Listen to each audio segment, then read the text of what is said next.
ঢাকা দিনকে দিন গরম হয়ে উঠছে, ঢাকার তাপমাত্রা বাড়ছে। এই আলোচনা দিয়েই আজকের অনুষ্ঠান শুরু করতে চাই। আমাদের সাথে যুক্ত হচ্ছেন আবহাওয়াবিদ ডক্টর মোহাম্মদ আবুল কালাম মল্লিক।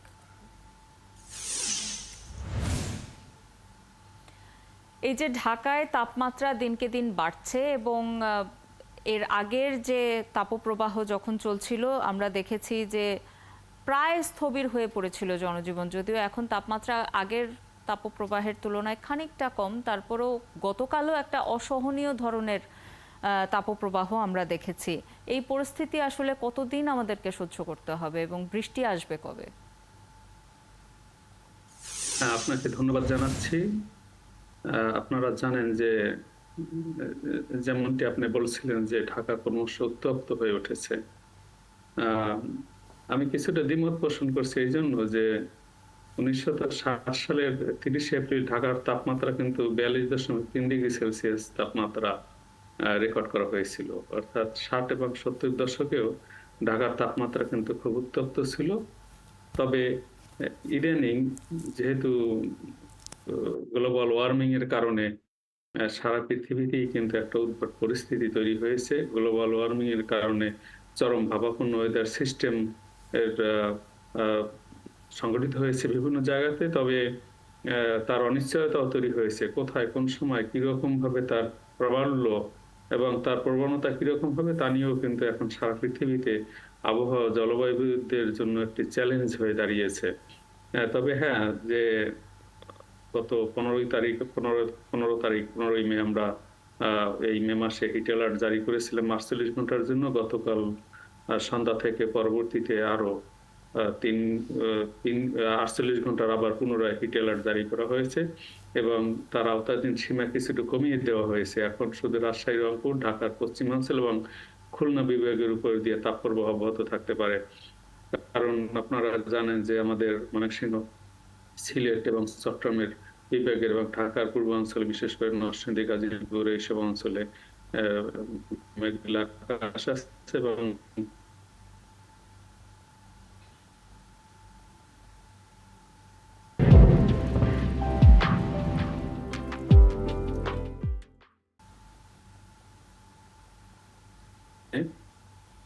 দেশের পূর্বাঞ্চলের তাপপ্রবাহটা কিছুটা কমে গেছে, কিন্তু আমাদের দেশের পশ্চিমাঞ্চল বিশেষ করে রাজশাহী, রংপুর, ঢাকার পশ্চিমাঞ্চল এবং খুলনা বিভাগে মৃদু থেকে মাঝারি ধরনের তাপপ্রবাহ অব্যাহত রয়েছে।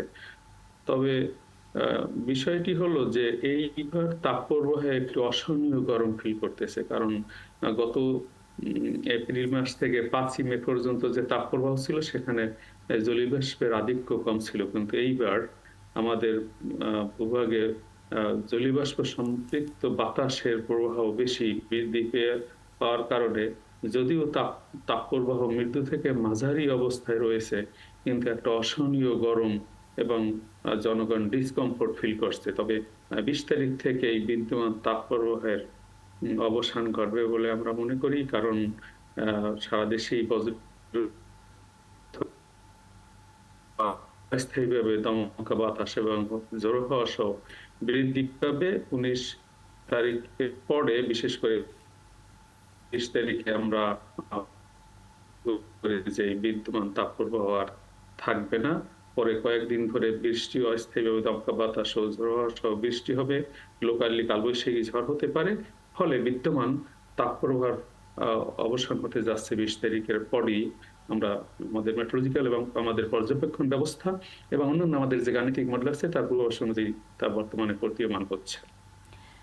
যে বৃষ্টিটির সম্ভাবনা আছে, যে কথাটি আপনি বলছিলেন, এরপর কি তাপপ্রবাহ আবার ফিরে আসার সম্ভাবনা আছে? দেখুন, মে মাস কিন্তু উত্তপ্ত মাস। যখনই বৃষ্টি হয় এবং এই বৃষ্টির প্যাটার্নটা এরকম যে একে বলা হয় স্বল্প স্থায়ী কনভেকটিভ ক্লাউড। যখন মেঘমালা তৈরি হয় আধা ঘন্টা থেকে 1.5 ঘন্টার মধ্যে বৃষ্টিপাত তারপর কিন্তু সূর্যের আলোর প্রাপ্যতা আবার বৃদ্ধি পায়। সেই কারণে এই ক্ষণস্থায়ী সিস্টেম দ্বারা মে মাসের যে বৈশিষ্ট্য তাকে প্রভাবিত করে যে তাপমাত্রা বা তাপপ্রবাহ থাকবে না এমনটি বলা কিন্তু মুশকিল। তবে এর মধ্যে 22 তারিখের পরে আন্দামান নিকোবর দ্বীপপুঞ্জে বরাবর একটা ঘূর্ণিবায়ুর আবর্তন তৈরি হতে যাচ্ছে এবং সেটি যদি লঘুচাপে পরিণত হয় এবং যদি শক্তিমাত্রা অর্জন করে, তাহলে আম যতদিন পর্যন্ত সে বে অফ বেঙ্গল এই ঘূর্ণিঝড়ের আবর্তন অব্যাহত থাকবে, ততদিন পর্যন্ত কিন্তু আমাদের ভূভাগের তাপমাত্রা পুনরায় ২৪ তারিখের দিকে আবার বৃদ্ধি পেতে পারে। তবে এই সিস্টেমটা শক্তিমাত্রা অর্জন করবে কি করবে না, এখনো জন্মগ্রহণ করেনি লোকের সাথ। সেই কারণে এই মুহূর্তেই তার পরবর্তী অবস্থা বলা যাচ্ছে না এবং বলা সঙ্গতও হবে না। তবে আমরা মনে করি যে এই ২৪ বা ২৩ তারিখের দিকে আবার তাপমাত্রা একটু একটু করে আবার বৃদ্ধি পেতে পারে। এ তো গেল পূর্বাভাস যে কি কি অবস্থার মুখোমুখি আমরা হতে পারি, কিন্তু যে অবস্থাটা তৈরি হয়ে গেছে এরই মধ্যে, অর্থাৎ তাপপ্রবাহ বাড়ছে দিনকে দিন, সারা বিশ্বেরই তাপমাত্রা বাড়ছে এবং যেটি বলা হচ্ছে যে এবার হয়তো বৃষ্টির মুখোমুখিও আমরা পড়তে পারি, কারণ এল নিনো শেষ হয়ে লা নিনার প্রভাব শুরু হবে। জুন নাগাদ লা নিনোর প্রভাব শুরু হওয়ার কথা আছে। এই ব্যাপারটি একটু ব্যাখ্যা করে যদি আমাদের দর্শকদের জন্য বলেন।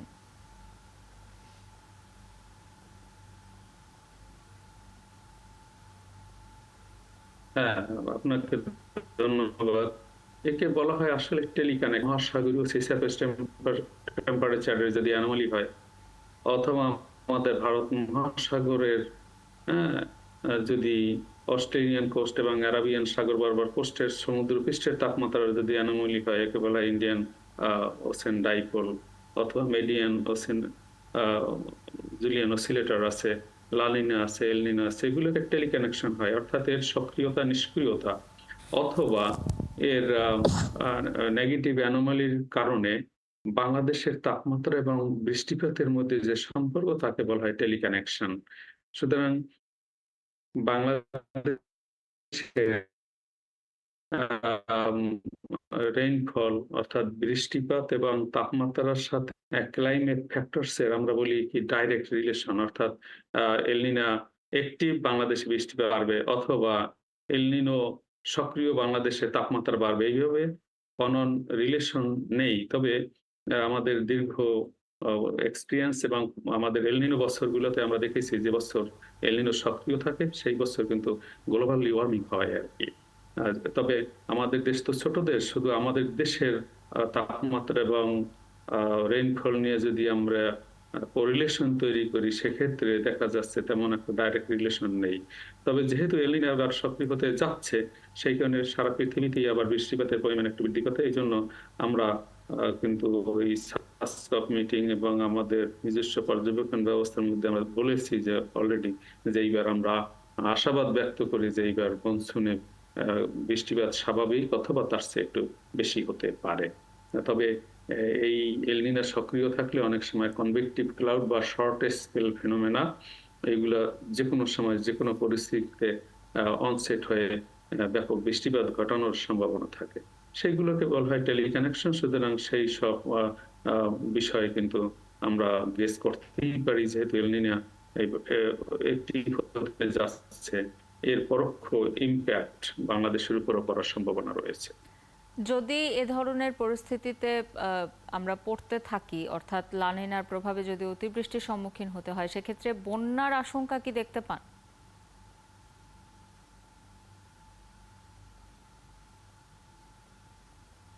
দেখুন, আপনার বন্যা বিভিন্ন কারণে হতে পারে। আমরা যেহেতু ফোরকাস্টিং জেনারেটিং এজেন্সি, আমরা শুধু রেইনফলের পূর্বাভাস দিয়ে থাকি। বন্যার পূর্বাভাসটা আরেকটা অর্গান আছে, ফ্লাড ফোরকাস্টিং সেন্টার, দিয়ে থাকে। তবে আমরা মনে করি যে যখন এই ব্যাপক বৃষ্টিপাত হয়, আপ স্ট্রিমে যদি বৃষ্টিপাত, বিশেষ করে মেঘালয়, অরুণাচল, নাগাল্যান্ড, অর্থাৎ ব্রহ্মপুত্র, তিস্তার ক্যাশমেন্ট এরিয়া, সেই সব এলাকায় আপ স্ট্রিমে যদি বৃষ্টিপাত বৃদ্ধি পায়, সেক্ষেত্রে আপ স্ট্রিম থেকে পানি আমাদের দেশে যেহেতু লোয়ার ল্যান্ড চলে আসে এবং স্থানীয় পর্যায়ে যদি আবার ব্যাপক বৃষ্টিপাত হয়, সুতরাং এর যুগপত প্রভাবে বাংলাদেশে কিন্তু এই ধরনের অস্থায়ী জলাবদ্ধতা তৈরি হয় এবং কখনো কখনো তা দীর্ঘায়িত হতে পারে। যেহেতু আমি ফ্লাড ফোরকাস্টিং সেন্টারের রিপ্রেজেন্টেটিভ নই, সেই কারণে কিন্তু আমি বন্যার পূর্বাভাস সম্পর্কে বলতে এখানে অনিচ্ছা প্রকাশ করছি। আপনাকে অসংখ্য ধন্যবাদ আমাদের সাথে যুক্ত হবার জন্য।